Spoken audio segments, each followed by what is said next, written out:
Alrighty.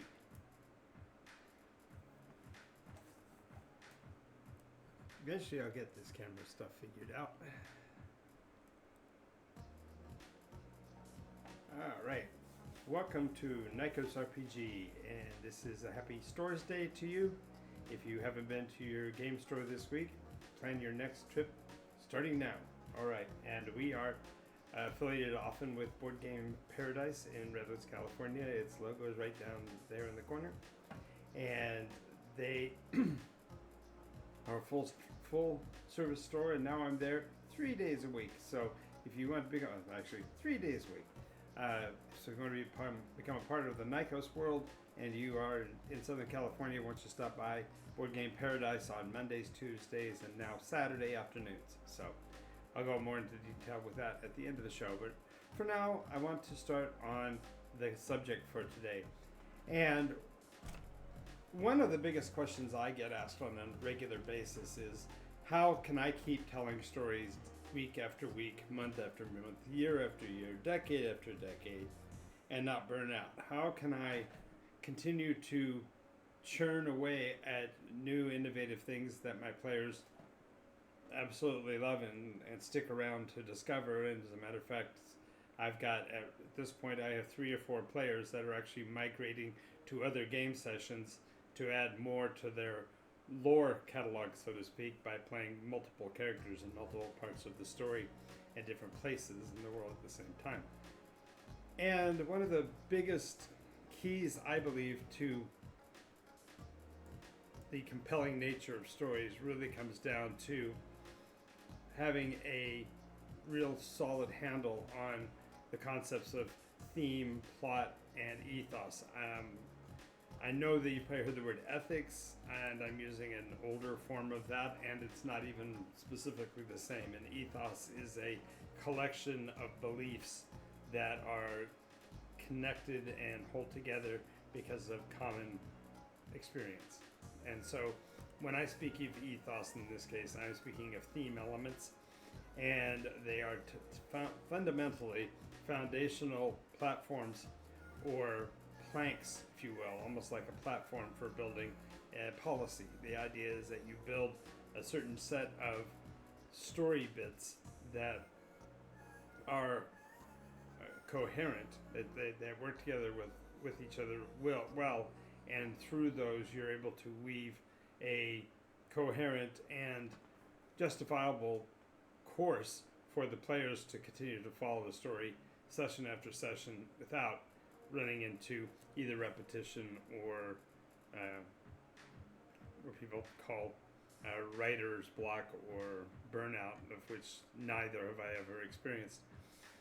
But today we're going to be talking about some of those, and the first thing I want to specify is that in the upcoming NycosRPG, when the product does become available, one of the keys that it has is a section on how to administer a mechanism for maintaining ethos within your campaigns by giving you sort of a formula for what story bits you should build in order to continue to weave the story in the direction that you wish to go without becoming a railroader or a punching bag, so to speak.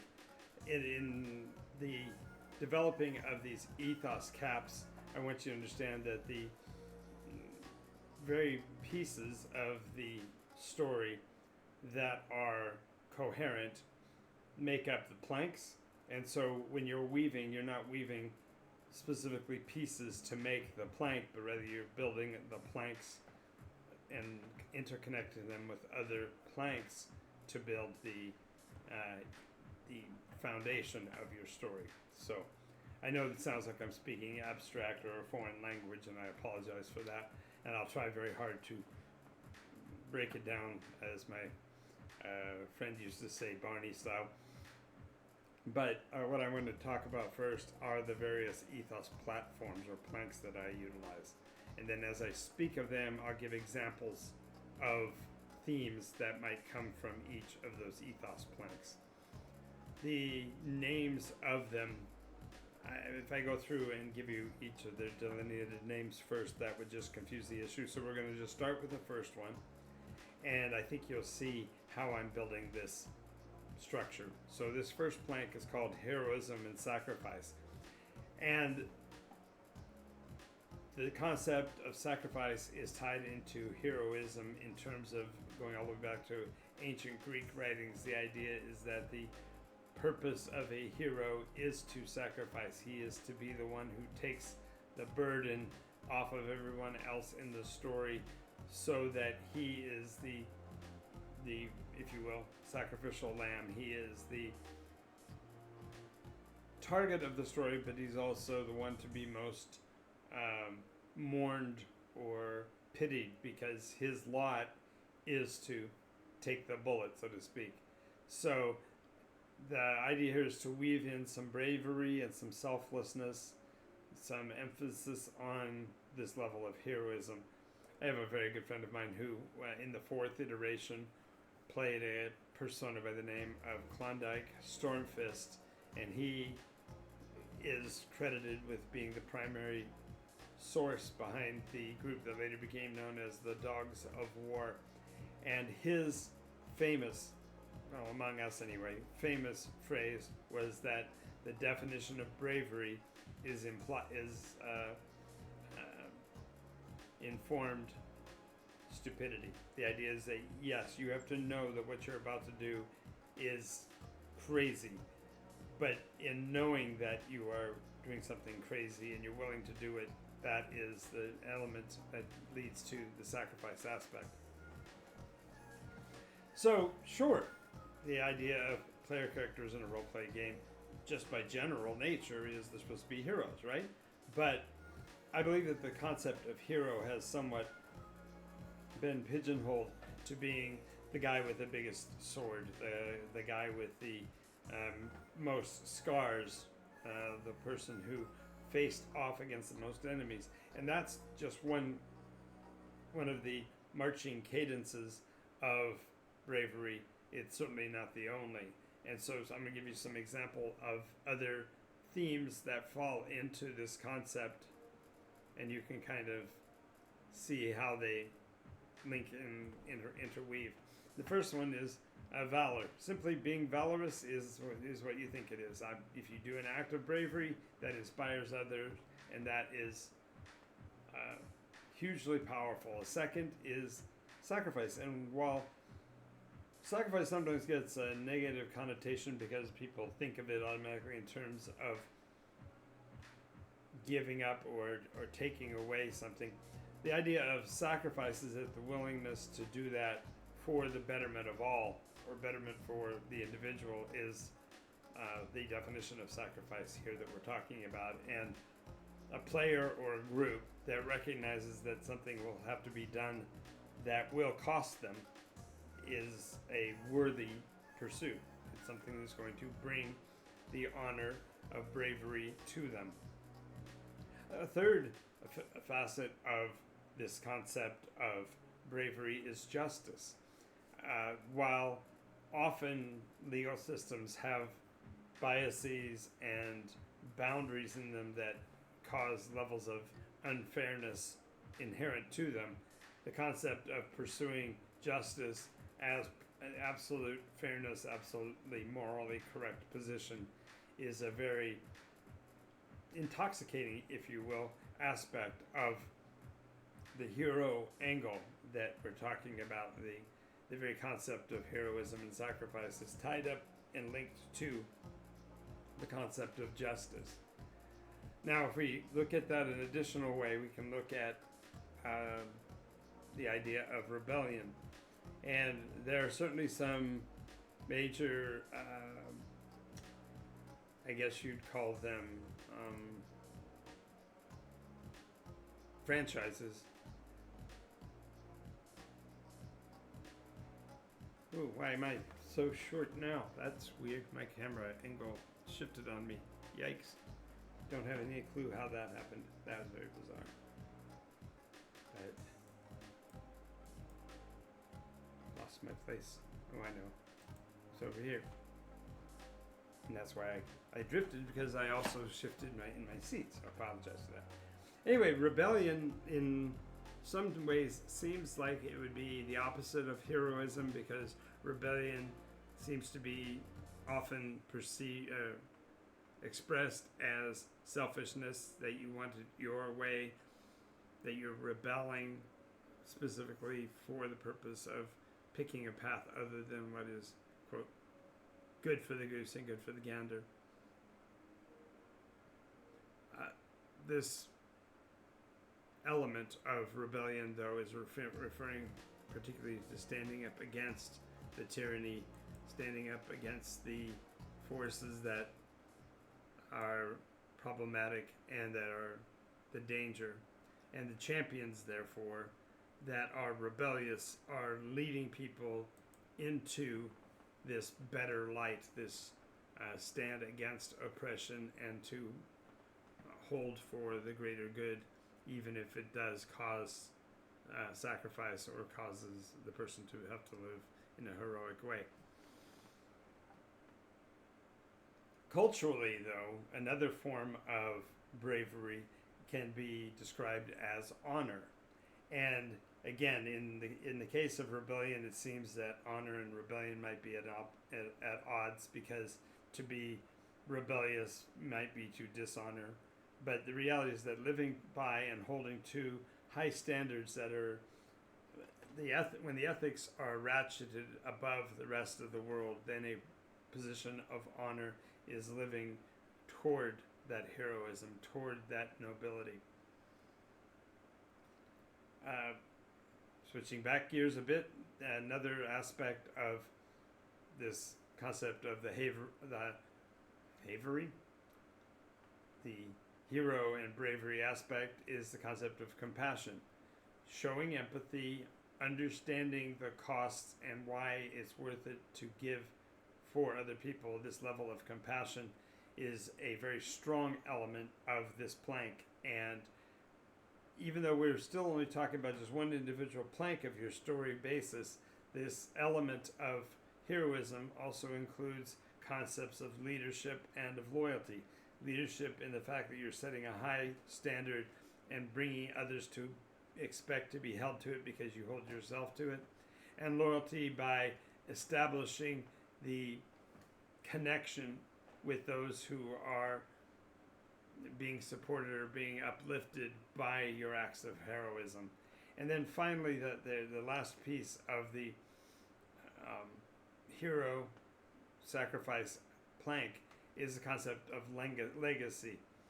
If you have stood for the right, if you have held to the good, if you've led people towards the right path throughout your existence, then you are developing a heroic legacy, and that therefore adds to the esteem your persona, your character will have in the world of which they are a part.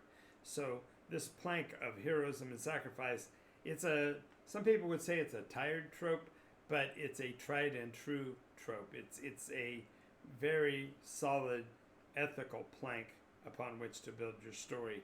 If you are considering writing a story and you wish to undermine these, then you might want to consider the concept of anti-hero and of those who actually would oppose the very system you're trying to establish if that establishment does not follow an honorable, heroic path.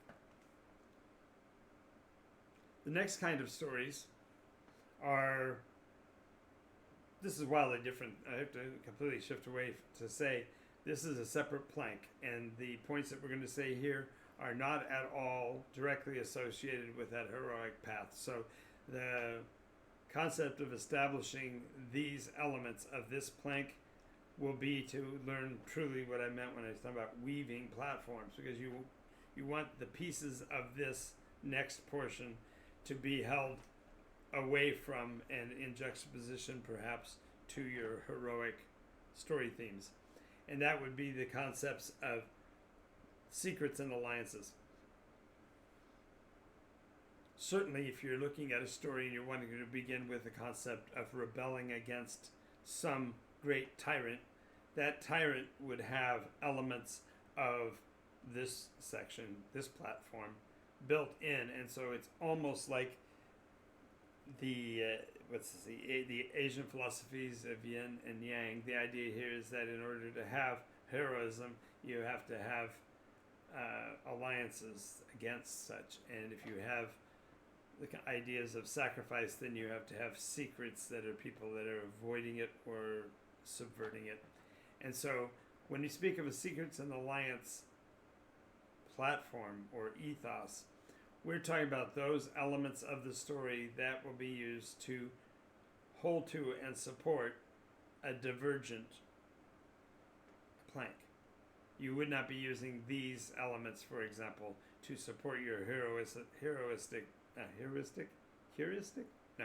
your hero-based storyline, because that would be flying in the face of these elements. So, for example, the idea that in your story you plan on having manipulators, one or more people who are trying to influence others to act against their own interests and to act to achieve a hidden agenda.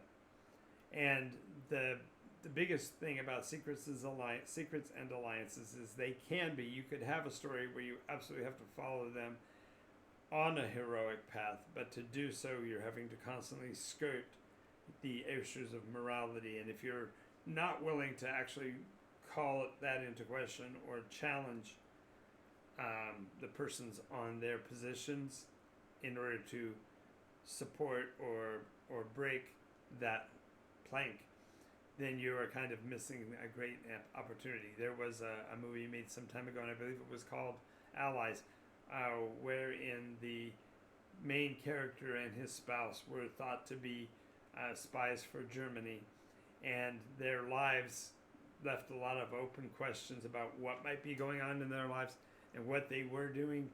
But the concept of manipulating and influencing others towards an agenda, it became pretty apparent in that film that they were the ones being manipulated, that they were still trying to do what they felt was right in the face of lies and manipulation. So, looking at secrets and alliance just within that framework, manipulation is a necessary part, just like heroism is necessary in the Heroes and Sacrifice. You have to have somebody willing to play that part, and whether it be an external actor that's driving these hidden agendas or the players themselves that are seeking to uncover them. Either which way, the Secrets and Alliances platform has to have somebody trying to pull the strings. Associated with that, and I think kind of slightly divergent from that, is the concept of diplomacy. You have to have some elements of being able to be conciliatory with an opponent's position, if only to gain ground against them. The idea here is that you're navigating complex relationships and situations to build alliances and tear down the tyrants and to forward your agenda. Of course, inevitably, when you have manipulation and the attempts at diplomacy, you're going to have betrayals. This is the concept of the breaking of or the bending of trust in order to achieve personal gain, or in the case of a theme, a story gain. Betrayal is as common in storytelling as shoes. It's a part of so many stories. Now, from that, you of course then can add the idea of becoming aware of that betrayal, which leads to the logical conclusion of espionage. You're looking into and distrusting your allies so much that you're looking for hidden information or intelligence gathering that might be occurring even within the circle of trust, so to speak. So espionage is certainly a part of any Secrets and Alliances plot ethos that you want to include. Again, we have to really be sure to maintain that this is within this narrow platform, because if you follow too far the ideas of betrayal, espionage, and such out of this plot plank, then you run into the problem of possibly losing the credibility basis of any of your NPCs. So this also therefore has to deal with the very concept of secrecy. And one of the most effective tools I have found in being a storyteller to maintain this air of secrecy and this ability to hold secrets is to plant a persona in the story, whether it's a recurring character or perhaps just a story character that is actually the steady drumbeat of truthfulness, and yet also depends on the players to hold a secret or two for them. And this balance of power between those we trust and those we can't trust is where the dynamics of effectiveness come into stories that are built on secrets and alliances. Another element of that is, of course, the longer term aspects of strategy.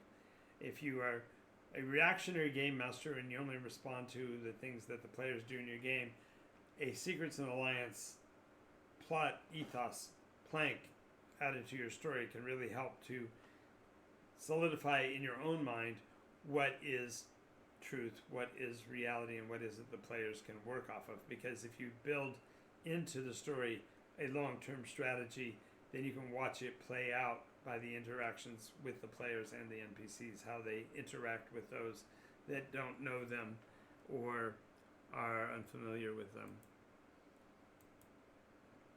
Then beyond that, of course, you have the tools of that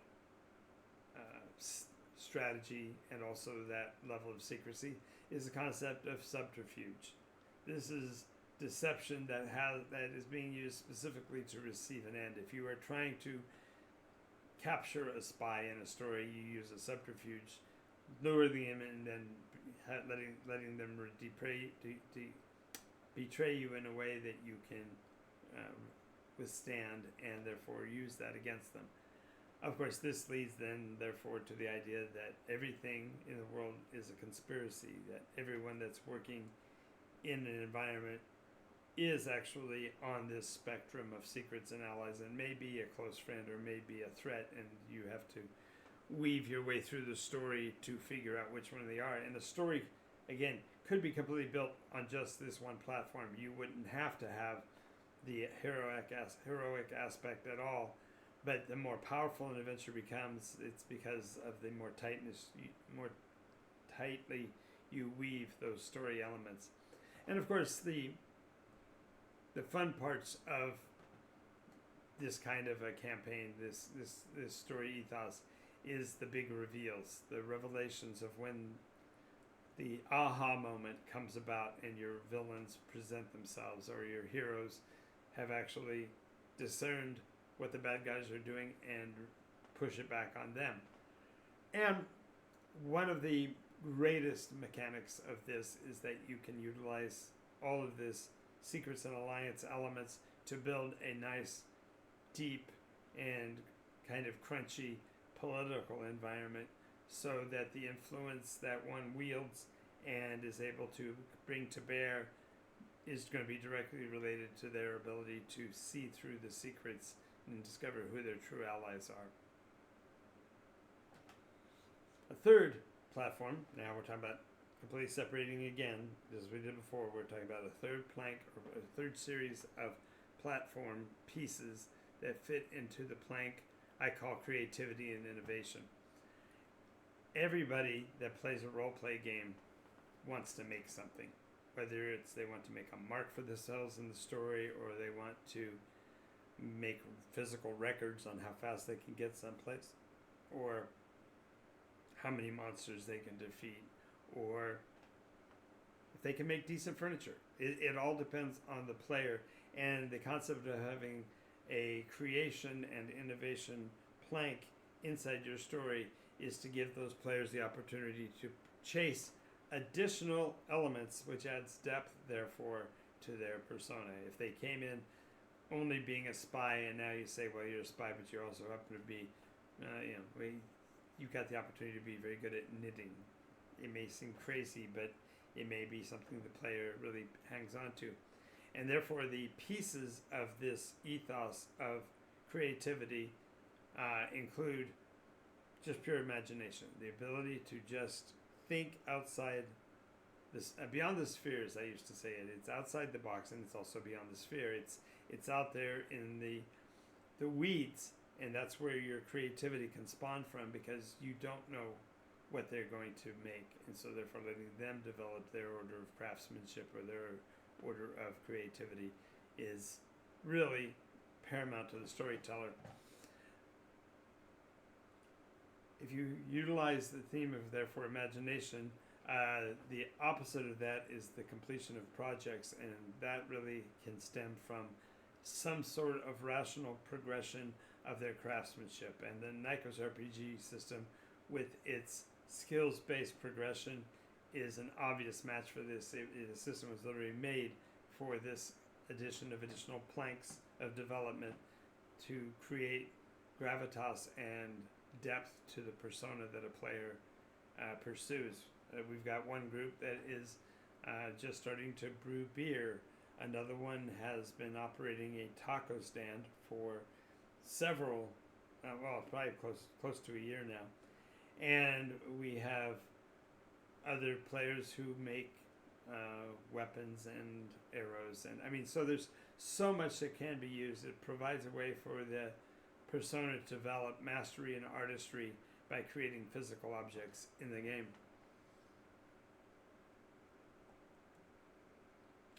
Added to that, of course, there's always the theme of restoration. One of my favorite elements is to provide the personas with an item and define it as something that belonged to an ancient relative. And so they are going through the process of maintaining, repairing, and learning of the very elements of mechanics that are in place because of that item that was created in the past. And it adds and preserves the history and value for later iterations for those items to be in the stories and positioned prominently. So even as they're restoring and regaining the information, they're adding to the potential lore for future iterations as well. Another element of this creativity can simply be a transformation. You have a player who comes into the story and says that they have several arcs of which they want to have some form of redemption arc or growth arc. The very process of transforming their persona in game is a really great element of this creativity plank. It gives them a place to put their energy so that it's showing that they are becoming more of that persona, and that persona is tying more into them. Another aspect of this leads to, in the fictional setting particularly, I'm going to use the term alchemy, the idea of merging ideologies or thought processes that may not have been used before. Now, granted, in the in-game, a person who's an alchemist is blending science and mysticism to add to their ability in creation, but the concept of alchemy here is bigger than that, and it's referring to the wonderment that occurs when you consider more than one pathway and how they can merge the very things that make adding a new Ethos platform to the game you already plan to run a way to enrich it. Now that also leads to an understanding of the very mechanics of the location. So that's dealing with the architecture, the creation of traps, the creation of structures within the story, and whether that is the players who are involved with that creative process or you as a storyteller are engaging them with different ways of seeing the creativity of others. The concept of architecture is a nice, solid, almost visceral way to demonstrate the creativity and the innovation of the persons in that area. We talked already about invention, but I also want to talk about the concept of legacy again. The idea here of not only having a reputation for being a builder, but actually having properties, items, relics, and such that you are responsible for having built, that impact on creation into future generations is the awareness of what is possible. And ironically, all of these lead to something that is arguably lacking in my personal skills base, and that is artistic expression. Now, I tell a mean story. I weave these elements together pretty well, but in terms of artist expression, the the moment that I see that the description I've given lights up in the player's eyes and I get the feedback that they are in the scene with me, that's heady stuff, and that's one of the non-game purposes for inclusion of a creativity track, a creativity platform among the ethos that you want to run. Now, we already covered 3, but I want to make sure it's clear that I'm not expecting anybody to run all of these platforms, and certainly not every time you run. I do have several that are Nycos themes, but there are also some of these that are the players take on the responsibility for pushing these ethos, these ethics platforms, and therefore they slide sideways into the adventure and soon get merged because I weave them in with the ones that are already there. But this next one in particular is called Exploration and Discovery. And yes, you could run a campaign that was literally enter the dungeon here and hope to find your way out somewhere way down there. But that has only one rather flat way to use the exploration and discovery platform, or plank, I should say. The plank here of this stems from a lot of different ways. Number one, it could be the player simply has wanderlust. There are people who play on the world of Nykos that literally want to see everything and go everywhere, and so they have this insatiable desire to be part of a story that is going to explore. For example, our Saturday game by our Patreon supporters are playing in is specifically dedicated to discovering things beyond the boundaries of the known world of Nykos. And it's rather exciting to see, but it's also kind of scary both for them and for myself, because I don't know how deep their wanderlust will go. Are they going to be satisfied when they've mapped the entire world, or do they have a deeper agenda? I don't know, but that wanderlust is a powerful plank element to include in your game, especially if you can keep it in a balance so that the persona don't just run off the edge of the map. From that comes cartography, and that's the idea of creating maps of that location or that destination. And while the games are majority played in Theater of the Mind, nonetheless, the anchor of the map of Nykos, for example, is very much sought after, and the players are doing a basically a hex by hex amplification of the knowledge of Nykos as they gather information passing from location to location. Now, I do want to specify that although I called it discovery and expedition, discovery and exploration, the concept of utilizing this plank can be as isolated as a single location if the discovery is of hidden passages, secret connecting hallways, doors that go nowhere kind of thing. This level of discovery is really referring to the deep dive into the lore. And every group has someone who is somewhat of an explorer or discoverer, and then there are others that would rather stay out where they can see the monsters and fight in the streets, and that's okay too. But this concept of discovery in this case is that whether it be the player driving it or you providing them these mysteries for them to uncover, the concept of discovery as a plank is itself rather flat if it's all you do is just always reveal new things, but there's no linkage, there's no connection, and no depth to them. So just realize that utilizing a flat dimension like discovery can certainly drive, for example, the secrets and espionage aspect, because now you're discovering the plot elements, that you're actually finding the live wire among the dead kind of situation. The next element of this can be an expedition. For example, start the adventure in one location and move to another, not as a lifelong goal, but instead as a specific path to go through the introduction of things along the way. These are organized journeys of exploration, and therefore they take some dedication and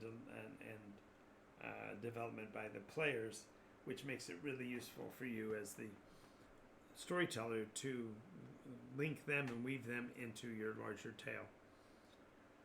Other elements of this concept of discovery or exploration would include pilgrimages.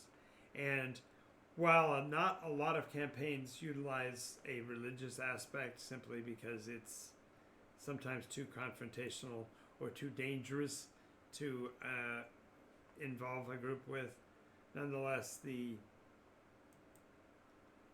idea of going from point A to point B for religious reasons, or to find a sacred place, or perhaps to meet a significant personal a significant person in the story. These are all really valid ways to drop a discovery plank into a campaign you're running. Other ways, some of them rather ubiquitous, the idea of having trade routes or frontiers where there is wilderness. Both of these are tried and true versions, which by themselves are mundane and can be routine. I mean, traveling out to the frontier, you're going to see new animals, but only as long as you're not making too much noise and all of that. So these are the furthest reaches of exploration and civilization to date. So, for example, the group on Saturday are certainly sincerely breaking that, because they have entered an area known as the Blackwater, which is not visible from the coast of Nykos, and now they are truly alone in the world, and it's a heady experience to be in. Now, another process of this can be the idea that the players may have gone from point A to point B, but the, by and large, rank and file individuals of the community have not. And so the idea of taking the players on a trek to create the map and define the navigation, perhaps trace the route for others to follow.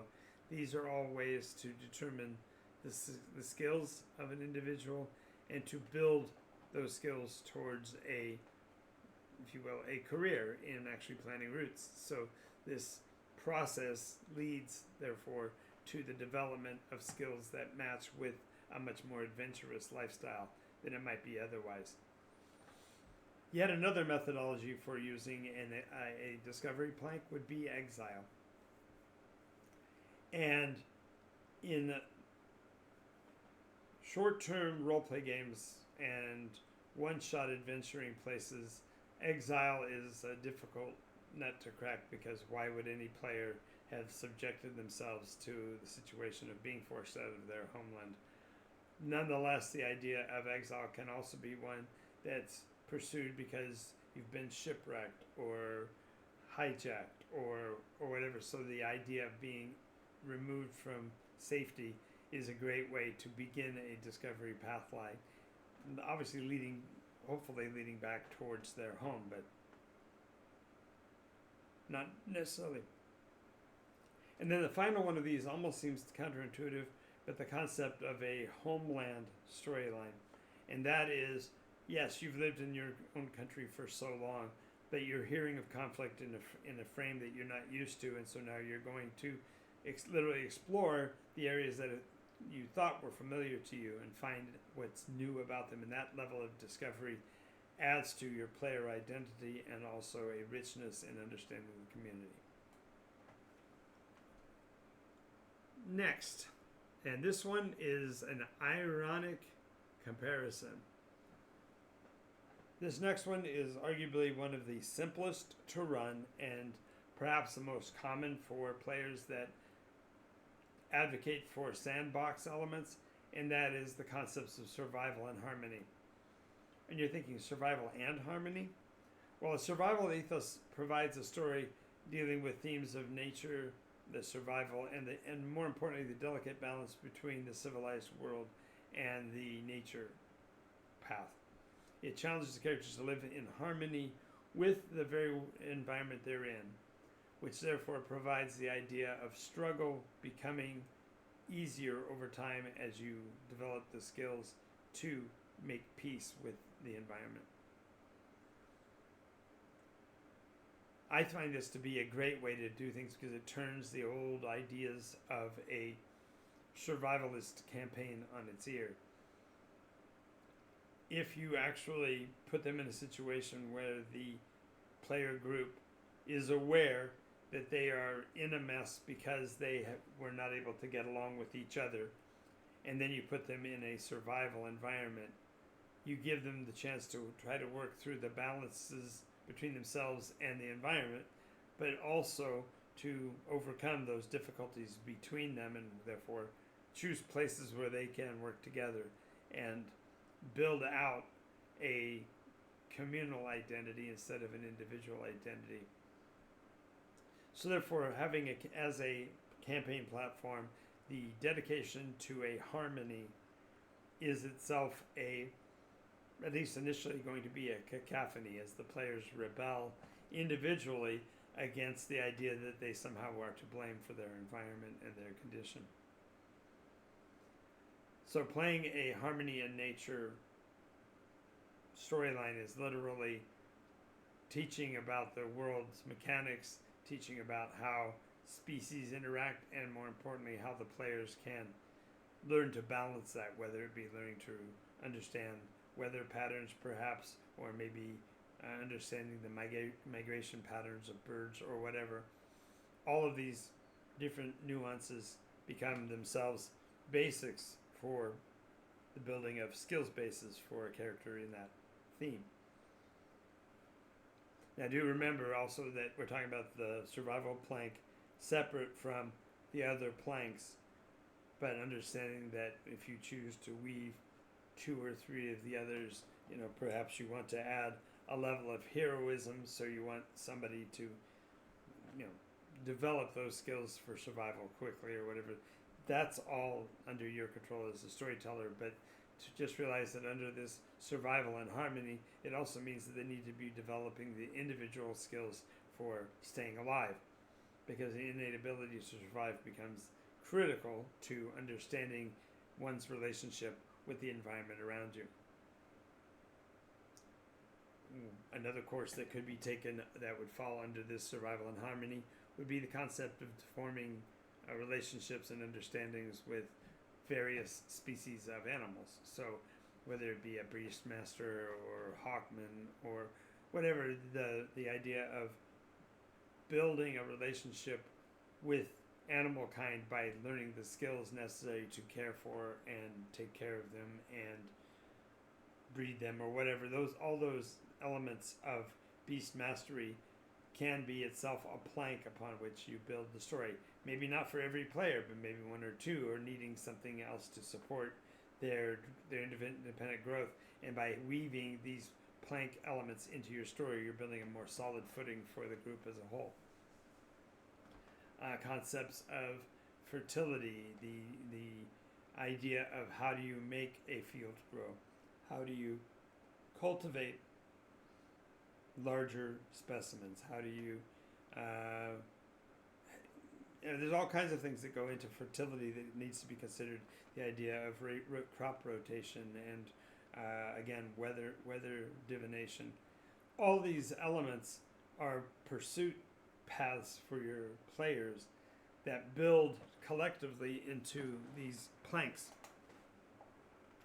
Another is to consider the player's relationship with primal forces. How closely do the elements work within the mechanisms of weather? How much of the wind is actually a primal force, and how much of it is just the natural occurrences caused by high and low pressures? These kind of questions can be brought up while pursuing these planks. The concept of conservation, taking care of that which you've been given stewardship, and for example, protection of a given location can itself be a plank or a story element that you're playing the players along to help them build their skills base along the themes that they have shown they are interested in. This would also include, for example, elemental power or wilderness lore. They want to just get to know more about the different kinds of plants animals, ecosystems that are in the world. By giving them tastes of all these different things, you're feeding into their character growth, but you're also keeping your adventure super stable because you're keeping them on a platform. Now, as I've said on all of these, you want to find ways to weave them together, because if you try to do any one of them as a solid by itself platform, you can end up with, not always, but you can end up with a flattening of the character builds, that they simply forget other limitations. Like, for example, they're learning about the natural cycles, but they forget about hunting, or they forget about the dangers of being too close to a city, that kind of thing. The natural cycles of things can only be maintained as natural if you understand and respect them. The last one of these is actually almost the ironic difference, and that is the idea of isolation. And while it is a fun little plank to play for a very short period of time, the idea of putting the persona in your game into profound solitude and demanding levels of introspection, expect a rough ride and a challenging play.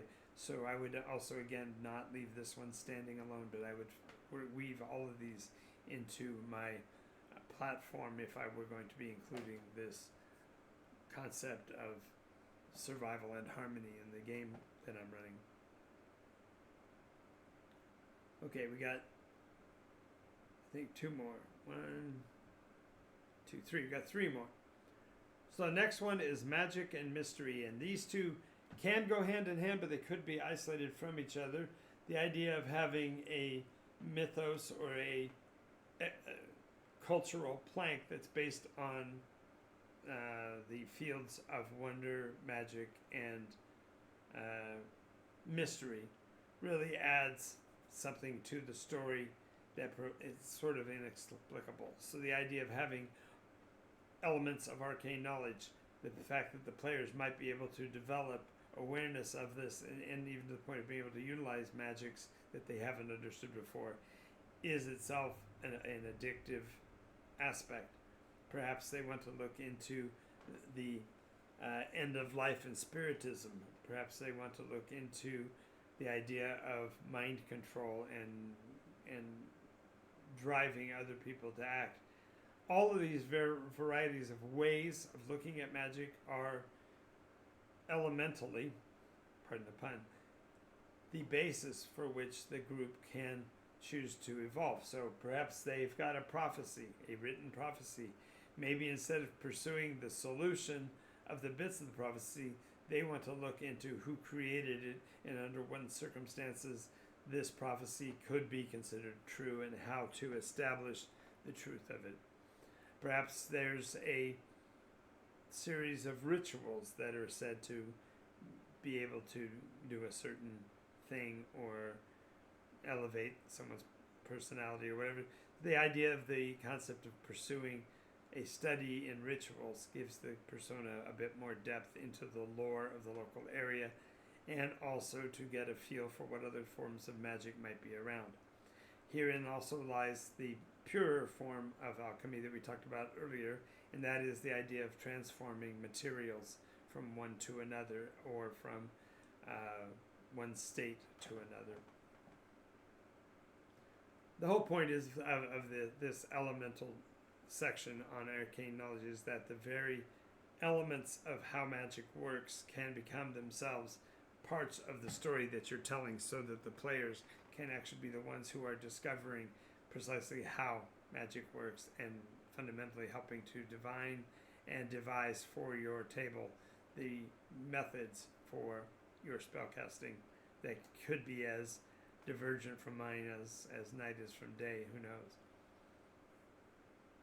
The next of these is the concept of lore and legacy, and that is, if your story is intended to be something that is rich for your players to actually dive into and pursue sort of without your oversight, you definitely want to build on your lore and legacy. This means figure out ways for the characters themselves to become the storytellers, whether that be promoting the musical paths of bards, or whether you're talking about creating roles for fundamental heralds to tell stories and relate information in game, that therefore improves their ability themselves to be storytellers.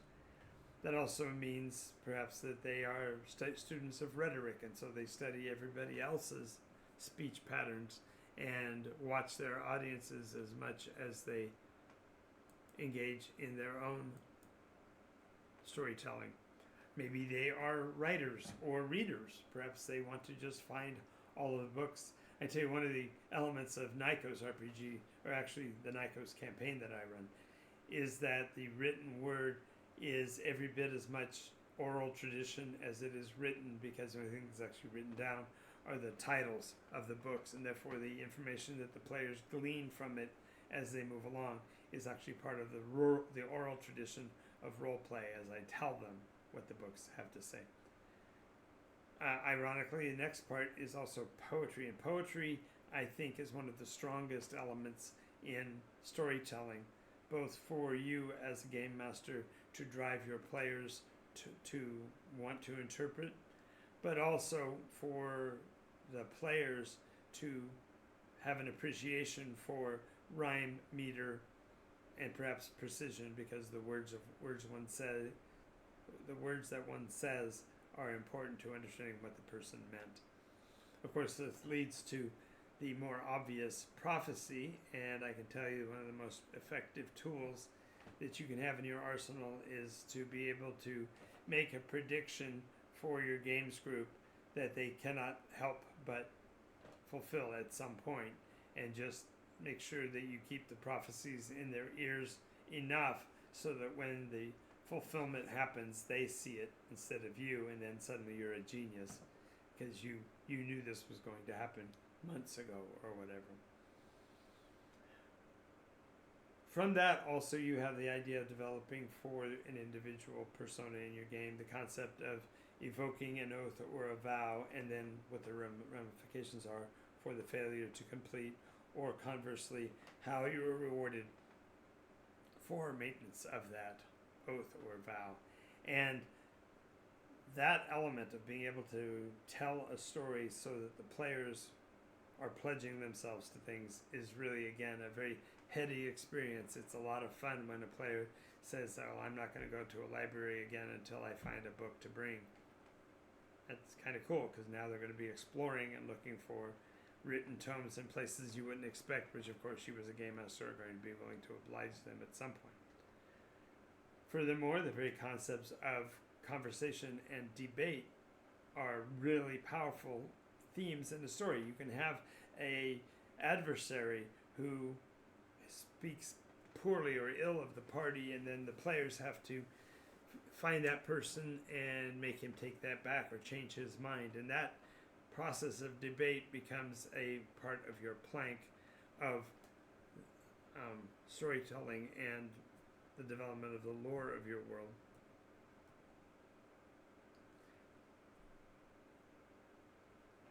Another aspect of this is the development of an understanding of language. And this can be literal, or, can be written or verbal.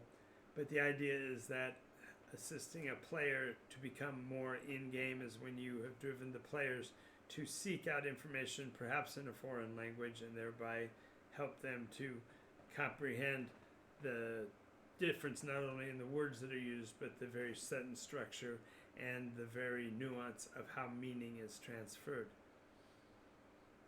Of course, this all leads back to oratory, the person's public speaking and presentation, and these things are great drivers too. If someone expects to get to talk to, say, the equivalent of the bishop in Rome, that's a major position, and they're looking forward to it, and therefore they will work on their public speaking and oratory in order to sound credible in the face of that. And then finally, the concept of looking at your storytelling in terms of lore and legacy is that you can build in more than just facts.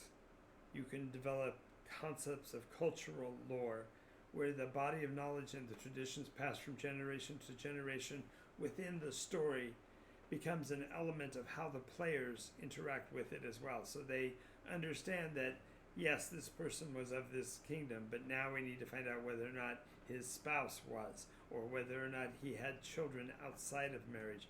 All these different things that tie into the cultural lore amplify the effect of your informational plank, your legacy plank, your lore story plank. So, well, I think I did really good. I got right to my hour and I got covered with all the things that I kind of wanted to cover. The one thing that I would hope would be the takeaway is that when you are building a house, you're building a framework for the story, realize you don't have to make it all out of the same kind of wood. You can lay down planks of irony and then add on a couple levels of stability and faithfulness, and then put a twist in that causes betrayal. There's all kinds of ways you can link the different elements of story building.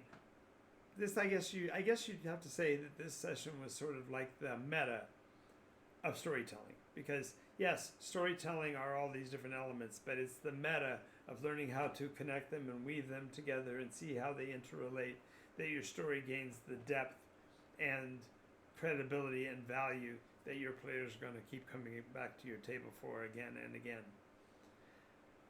Well, that we got a lot done there. Thank you so very much for staying with me. If you are a fan of the show, make sure you're following us here on Twitch so you get to know when we put out new videos.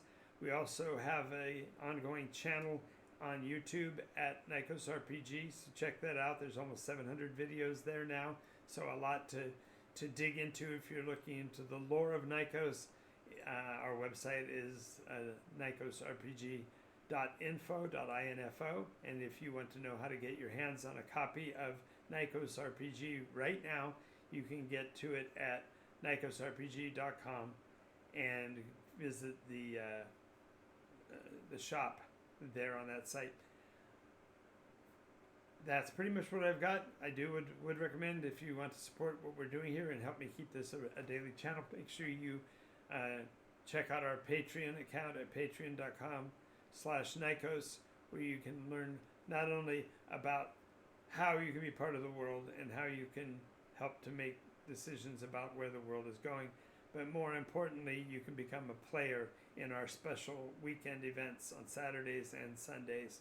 So I want to thank you for all of that, and do remind you that we are at Board Game Paradise in Redlands, California, Mondays and Tuesdays at 6 p.m., Saturdays at 2 in the afternoon.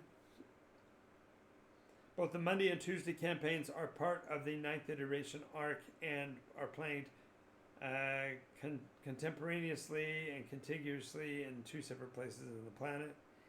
And the Saturday game is Role Play Roulette, where we literally spin a wheel and see what game we're going to play utilizing the NycosRPG system. Alrighty, I am complete with my show tonight. Thank you so much, and I will see you all at the next time. Take care.